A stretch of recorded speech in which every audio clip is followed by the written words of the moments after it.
नमस्कार साथियों, कैसे हैं आप लोग। आज हम देखेंगे महात्मा गांधी और चंपारण सत्याग्रह से जुड़े जितने भी फैक्ट हैं, उसके साथ ही 17 फरवरी 1917 को राजकुमार शुक्ल के द्वारा जो चिट्ठी लिखी गई थी महात्मा गांधी को, उसके बारे में देखेंगे। जितना भी फैक्ट्स क्वेश्चन बनेगा 70 बीपीएससी को रिवीजन बैच के तौर पे इसको देख रहे हैं हम, तो इसमें जितना भी गांधी जी से और चंपारण सत्याग्रह से जुड़े फैक्ट जो हैं उसको देखेंगे। साथ ही इसमें देखेंगे जो पत्राचार हुआ है महात्मा गांधी और राजकुमार शुक्ल के बीच, उसको भी देखेंगे। इसमें कौन कौन से लोग भाग लेते हैं, इन सभी को देखते हुए हम अपनी चंपारण सत्याग्रह की पूरी जो फैक्ट्स है उसे देखेंगे। इसमें जितने भी फैक्ट्स आने वाले हैं चंपारण से, उसको सब मैंने ऐड कर दिया है, इसे पूरी वीडियो को देखें। चलिए, महात्मा गांधी को सबसे पहले ये कहाँ मिलते हैं, तो 1916 के लखनऊ अधिवेशन में मिलते हैं और वहाँ इन्होंने आमंत्रण करते हैं महात्मा गांधी को। चूँकि ये मिलने के लिए गए थे किनसे, तो बड़े वकील थे उस समय के, जाने माने वकील थे। कौन? तो मदन मोहन मालवीय। तो मदन मोहन मालवीय किसी काम में व्यस्त होने के कारण इसको नहीं स्वीकार करते हैं। उन्होंने ही ये सुझाव दिया कि आप जा करके एक नया नवेले वकील आए हैं साउथ अफ्रीका से, उन्होंने बहुत ही अच्छे काम किया है, उनके बारे में ये जानते भी थे, राजकुमार शुक्ल, आप जाइए उनसे मिलिए। तो उनसे डायरेक्ट मिल नहीं सकते थे, तो सारण जिला के थे ब्रज किशोर प्रसाद, ये एक वकील थे, इनके माध्यम से वहाँ गए और अपनी सारी दुख भरी बातें बताई, जिसमें इन्होंने ये पत्राचार में दिखाया है कि मान्यवर, ये राजकुमार शुक्ल कह रहे हैं 27 फरवरी 1917 को, चूँकि मिल चुके रहते हैं 16 में, तो 17 में वो जब बार बार नकारते हैं तो लास्ट उनको एक चिट्ठी लिखते हैं कि मान्यवर महात्मा, किस्सा सुनते हो रोज औरों के, आज मेरी भी दास्तां सुनो। उसके माध्यम से ये सारी कहानी बताते हैं कि क्या क्या होता है, कि आपने अनहोनी को प्रत्यक्ष कर कार्य रूप में परिणित कर दिखलाया, जिसे टॉल्स्टॉय, चूँकि महात्मा गांधी टॉल्स्टॉय से बहुत प्रेरित थे, उन्होंने जो टॉल्स्टॉय सोचते थे आपने उनके कार्यों को पूरा कर दिए।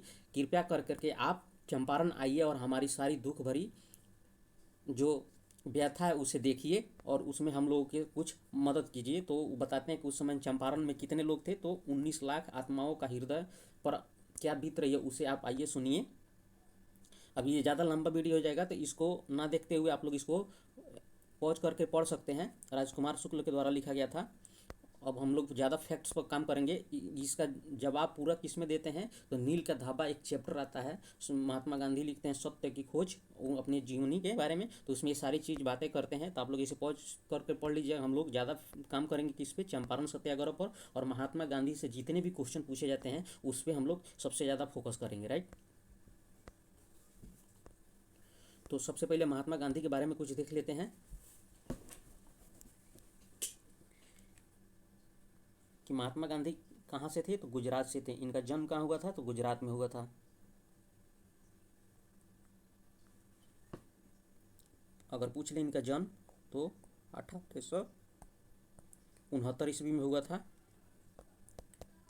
पोरबंदर। कहाँ है, तो गुजरात में, राइट।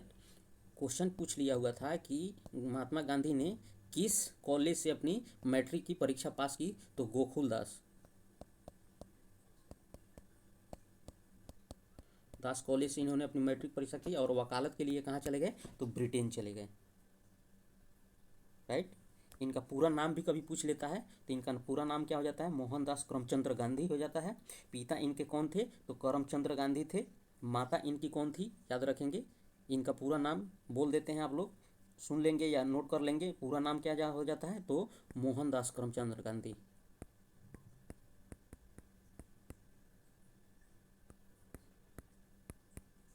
चंद्र गांधी इनके पिता का नाम, पूरा नाम। पिता कौन हो जाते हैं, तो करमचंद्र गांधी।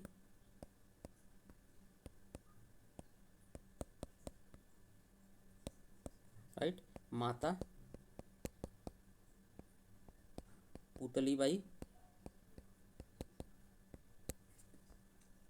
और इनकी पत्नी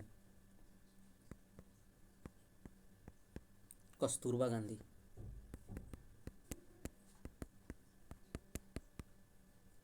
राइट। ये इनसे जुड़े कुछ इन्फॉर्मेशन हो गए।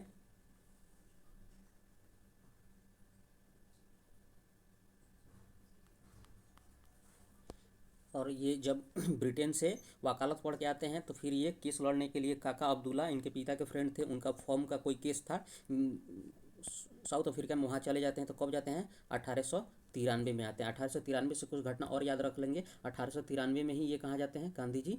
तो साउथ अफ्रीका जाते हैं। और दूसरा व्यक्ति कौन होते हैं?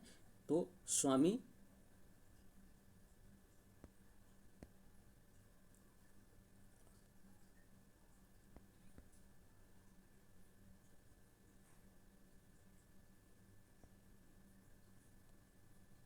स्वामी क्या नाम था उनका, नाम ही भूल रहा हूँ। और तीसरा जो होती है वो एनी बेसेंट होती है। ये भारत आती हैं और आप लोग बताएंगे कि 12 जनवरी को उनके जन्मदिन पर युवा दिवस भारत में मनाया जाता है। उनका नाम क्या है? स्वामी विवेकानंद, सॉरी याद आ गया, स्वामी विवेकानंद। ये 3 आदमी 1893 में भारत से बाहर जाते हैं। तो उसमें से एक थे कौन? महात्मा गांधी थे, राइट। और महात्मा गांधी के द्वारा कौन कौन सी पुस्तक लिखी गई है उसको भी देख लेते हैं। तो हिंद स्वराज लिखी गई है,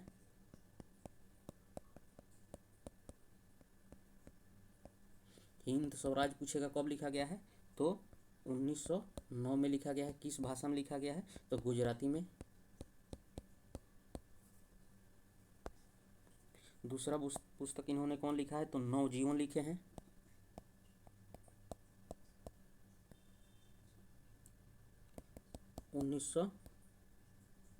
उन्नीस में। तीसरा पुस्तक कौन लिखे हैं? Young India.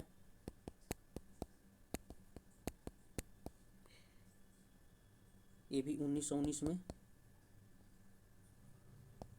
चौथा पुस्तक माई एक्सपेरिमेंट विद ट्रूथ।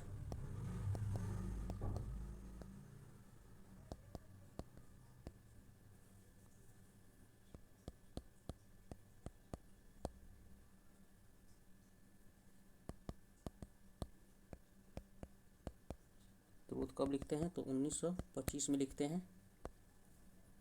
और ये पूछेगा किस भाषा में? तो अंग्रेजी और गुजराती। और पांचवा पुस्तक कौन लिखते हैं? ये तो हरिजन, 1933 में। अंग्रेजी और हिंदी में ये भी लिखते हैं, राइट। तो ये गांधी जी से कुछ महत्वपूर्ण जानकारी हो गई। अब आते हैं चंपारण के बारे में, साथ ही ये कौन कौन आंदोलन शुरू करते हैं। तो एक और डाटा इनसे याद रखेंगे क्या? तो 9 जनवरी 1915 को ये भारत आते हैं। और 9 जनवरी के दिन ही हम क्या मनाते हैं? तो प्रवासी दिवस। ये भी डाटा इन हो गया इनसे। अब आते हैं कि चंपारण आने के बाद इन्होंने जब चंपारण आते हैं तो राजकुमार शुक्ल इनको बुलाते हैं। तो चंपारण में और क्या क्या होता है उसके बारे में देख लेते हैं। तो चंपारण सत्याग्रह, तिनकठिया पद्धति था, यानी चंपारण में क्या होता था? तो 20 एकड़ का, 20 कट्ठा का, सॉरी 20 कट्ठा का 1 एकड़ होता था। अब इस 20 कट्ठा में, यानी 1 एकड़ में 3 कट्ठा जो था आपको नील की खेती करनी थी, राइट। तो ये एक एग्रीमेंट होता था। इस एग्रीमेंट के तहत आपको 3 कट्ठा में नील की खेती करना ही थी। तो इससे क्या दिक्कत था भाई? ये तो और फायदा है, इसका आपको पैसा मिल रहा था। लेकिन दिक्कत ये होती थी कि ये नील की खेती जिस भूमि पर हो जाती थी वह भूमि उर्वरक हो जाता था, या तो नील ही खेती नहीं होता था तथा फिर उस भूमि पर कोई भी फसल नहीं उगता था। तो आपको उस एग्रीमेंट के तहत अगले उसी 1 एकड़ में आपको 3 कट्ठा अलग से फिर करते, ऐसे करते करते वो बंजर होते जाता था। तो यही से दुखी हो गए थे। तो राजकुमार शुक्ल दुखी होकर के और अपने आप में जज्बा जगा करके गांधी से मिलने के लिए गए थे, राइट। तो चंपारण आंदोलन, नील विद्रोह भी इसको बोलते हैं, राइट। तो अगर क्वेश्चन पूछ ले कि नील विद्रोह की शुरुआत कहाँ होती है, तो पंडोल गांव से प्रारंभ होता है। ये क्वेश्चन पूछा हुआ है कि पंडोल गांव से प्रारंभ होता है, राइट। और जो एग्रीमेंट होता था, ये भी क्वेश्चन पूछता है कि यह एग्रीमेंट कितना होता है, तो 20 से लेकर के 30 वर्षों तक यह एग्रीमेंट होता था। किसानों से एग्रीमेंट होता था। तो समझिए कि 20 से 30 वर्ष में अगर होता है तो करते करते उसका पूरा 1 एकड़ जमीन ही चला गया हो किसान, तो बहुत दुखी हो गया था लोग, ठीक। गांधी जी दिसंबर 1916 में 16 के कांग्रेस के लखनऊ अधिवेशन में कौन मिलते हैं? राजकुमार शुक्ल। गांधी जी की मुलाकात किनसे होती है? तो राजकुमार शुक्ल से होती है। वो चंपारण आने का किसानों को आग्रह करते हैं। किसानों की अपनी भूमि के 3/20 हिस्से पर नील की खेती के अनिवार्य 3 कट्ठिया पद्धति को दूर करने के लिए, और उनसे कहते हैं कि आइए आप देखिए तो उसके लिए उनको बुलाते हैं। 10 अप्रैल 1917 को गांधी जी चंपारण पहुंचते हैं। कहाँ कब पहुंचते हैं? 10 अप्रैल 1917 को गांधी जी चंपारण पहुंचते हैं। याद रखेंगे ये चंपारण उस समय कौन था? तो मोतिहारी वाला चंपारण। चंपारण आगे चल करके 1972 के आसपास ये दो भागों में बढ़ता है, पश्चिमी चंपारण और पूर्वी चंपारण। तो ये पूर्वी चंपारण के मोतिहारी में पहुंचते हैं 10 अप्रैल 1917 को। चंपारण पहुंचने के बाद यहाँ आकर के जब काम करना शुरू कर देते हैं तो मजिस्ट्रेट ने उन्हें एक नोटिस जारी करके कहता है, नोटिस में मजिस्ट्रेट ने कहा कि वो चंपारण तुरंत छोड़ दे, तत्काल वहाँ से छोड़ दे, पहली ट्रेन पकड़ करके वापस चले जाए। तो गांधी जी का जवाब होता है कि मैं मानवता और राष्ट्रीय सेवा प्रदान करने के लिए यहाँ आया हूँ, चंपारण मेरा घर है और मैं यहाँ पीड़ित लोगों के लिए काम करूँगा, इसलिए मैं अभी नहीं जा सकता। राइट। सत्याग्रह और अहिंसा के अपने आजमाए हुए अस्त्र का भारत में पहला प्रयोग हो। ये भी क्वेश्चन प्रीवियस ईयर में पूछा हुआ है कि गांधी जी ने सबसे पहले का भारत में सत्याग्रह आंदोलन कहाँ किया था? तो वो चंपारण आंदोलन किया था। ये भी पूछ लेंगे। अब उनके साथ कौन कौन ऐसे लोग थे चंपारण में काम कर रहे थे उनके साथी? तो राजेंद्र प्रसाद थे, डॉक्टर अनुग्रह नारायण सिंह थे, मजहरुल हक थे, आचार्य कृपलानी थे, ब्रजकिशोर प्रसाद थे, ये एक वकील थे, महादेव देसाई थे, नरहरि पारिक थे। ये महत्वपूर्ण लोग इनके साथ जुड़े हुए हैं। कभी कभी क्वेश्चन ये पूछ लेता है कि इनके साथ गांधी जी के सहयोगी और कौन कौन लोग थे। राइट। अब आते हैं चंपारण कृषि समिति का गठन किया गया। ये सारे चीज़ अब हो जाता है तो चंपारण कृषि समिति का गठन की कर लिया जाता है।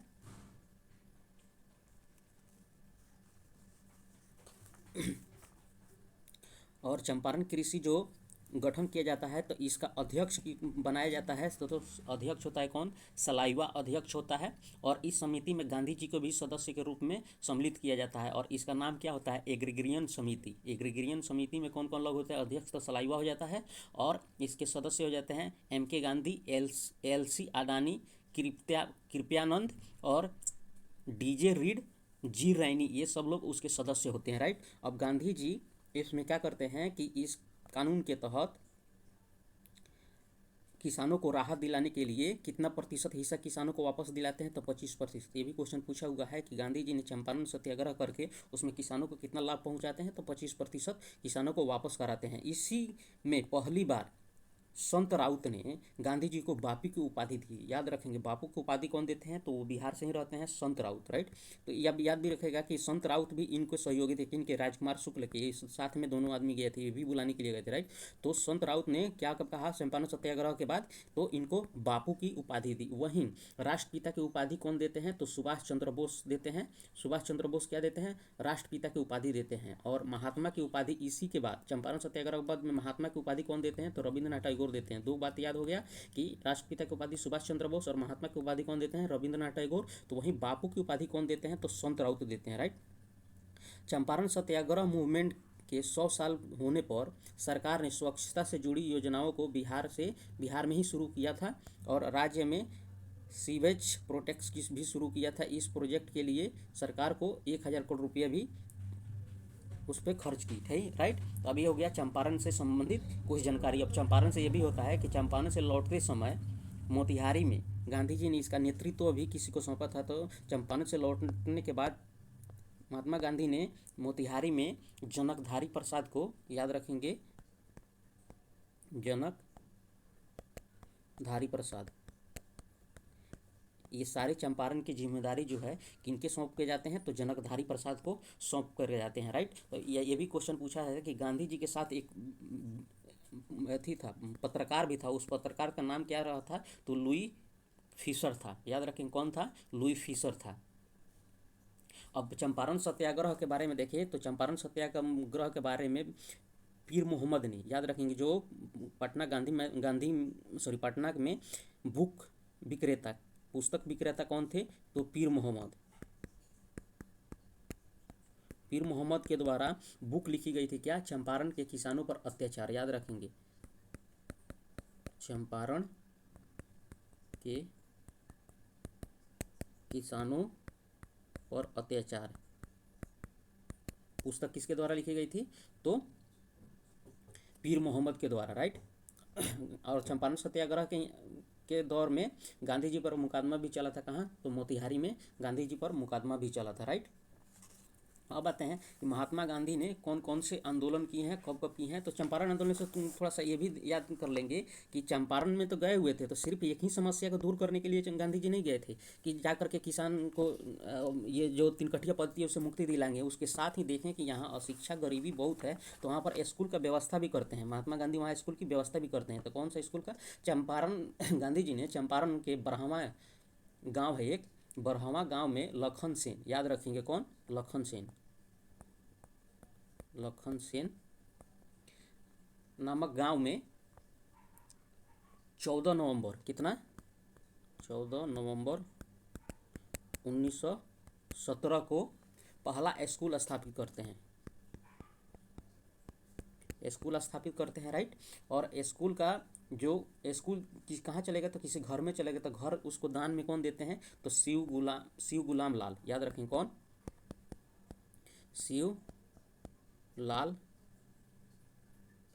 गुलाम लाल, सॉरी,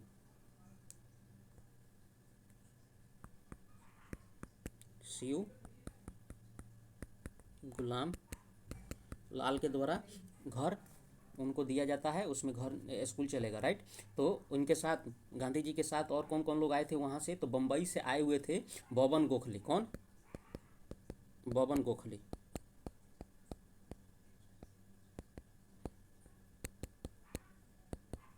बबन गोखले आए हुए थे, और उनकी पत्नी अवंतिका बाई गोखले,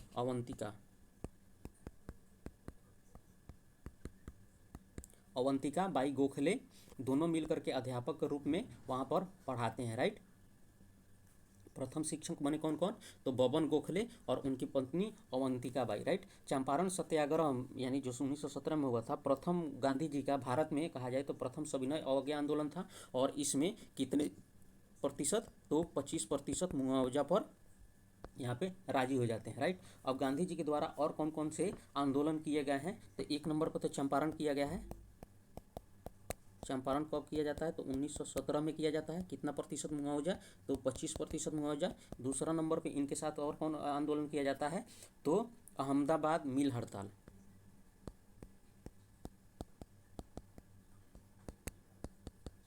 मिल हड़ताल कब किया जाता है? तो मार्च 1918 में किया जाता है। और क्वेश्चन ये पूछ लिया कि पहली बार जो भूख हड़ताल की परंपरा शुरू होती है तो यहीं पे होती है, कहाँ पे होती है? तो अहमदाबाद मिल हड़ताल में ही भूख हड़ताल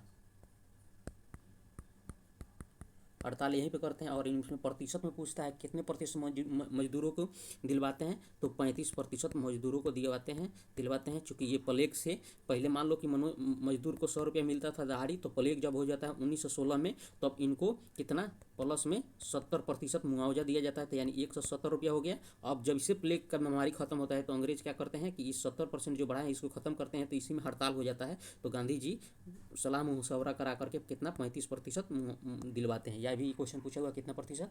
तो 35%, राइट। नेक्स्ट जो आंदोलन करते हैं, ये कौन सा आंदोलन करते हैं? तीसरा नंबर देख ले। तो तीसरा नंबर आंदोलन कौन करते हैं? खेड़ा सत्याग्रह करते हैं। क्रम से देख रहे हैं। खेड़ा सत्याग्रह कब करते हैं? तो 1918 में भी करते हैं, याद रखेंगे।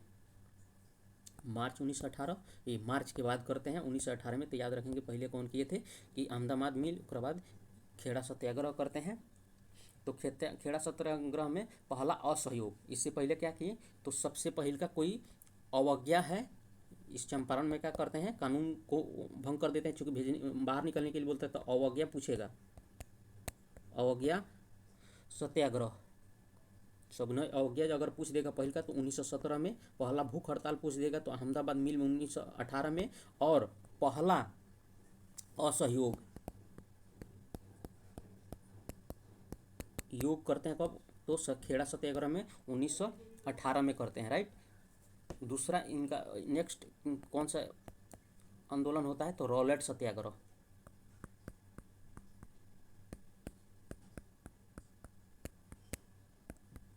रॉलेट सत्याग्रह कब होता है?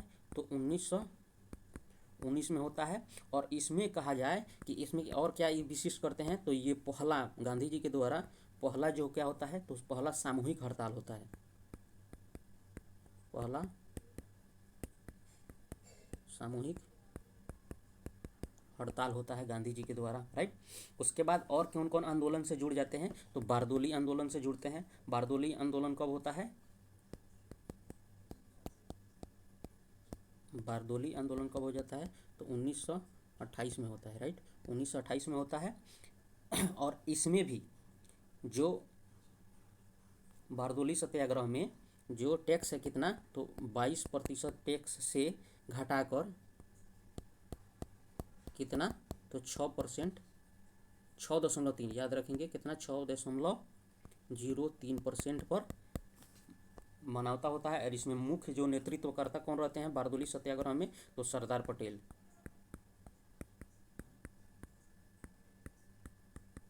राइट। गांधी जी इनके सहयोगी के रूप में वहाँ पहुँचते हैं, राइट। अब उसके बाद गांधी जी और क्या करते हैं, तो नमक सत्याग्रह, चूँकि इसके पहले भी आप 1920 में क्या कर दिए रहते हैं, तो असहयोग आंदोलन किए रहते हैं, योग आंदोलन 1900, चूँकि ये पार्टिकुलर हम लोग देख रहे थे, अभी तो ये सामूहिक हो जाता है, तो 1920 में असहयोग, राइट।